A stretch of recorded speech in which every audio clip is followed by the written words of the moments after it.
I'm making a video here that I want to use whenever I see the comment written anywhere about vaping being safe or being relatively harmless. And there's just a lot of people who believe this, and it is wrong. The spreading this concept that this is a product that has it's as harmless as caffeine is how it's often promoted out there. We don't know how dangerous this product is, but we know it's dangerous, and people need to understand that.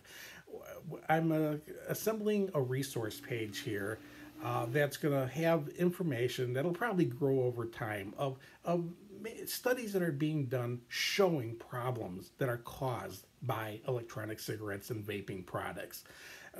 The first link I'm going to put up there is one to a blog that was just put up last week by Simon Chapman. He's a professor emeritus at the University of Sydney, and he's been working in tobacco control for decades. And he addressed it in the sense of, for people who think it's as harmless as caffeine, he put together a blog that has links to studies that are out there now showing different problems that we know right now nicotine is responsible for and these vaping products are responsible for. I'm also putting up a link. The next one will be to a blog that was put out by a Professor Stanton Glantz out of California. And he wrote a blog back in 2015. It was at a time when Public Health England produced a study, and it's basically said that electronic cigarettes are 95% safer than cigarettes. And it was, again, trying to give the impression that this is a relatively harmless product. It's impossible to say that a product is 95% safer than anything when you don't know how dangerous the product actually is.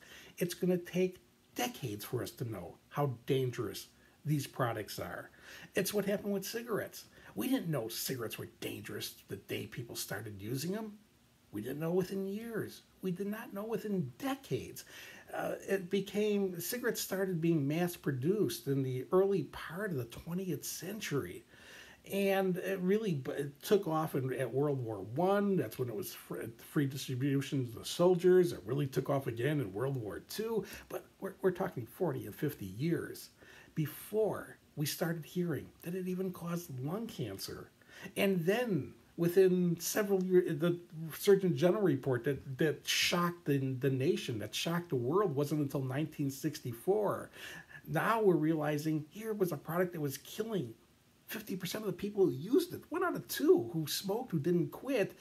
And it was something that we would have thought at the turn of the century, we did think at the turn of the last century was a safe product.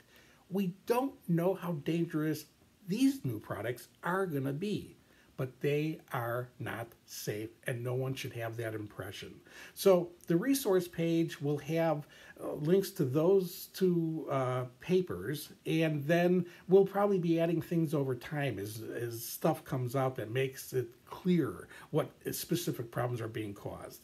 There's only one way for these products to be safe, and that is for you not to use these products. If you have never smoked and have never used any kind of nicotine before, don't start now.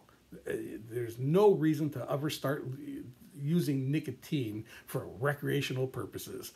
And if you are a smoker now and you want to eliminate the risk posed by nicotine and posed by smoking and posed by all the chemicals that come in with however you've been delivering nicotine all these years, the way to eliminate the risk is now to finally make and stick to a personal commitment to never take another puff.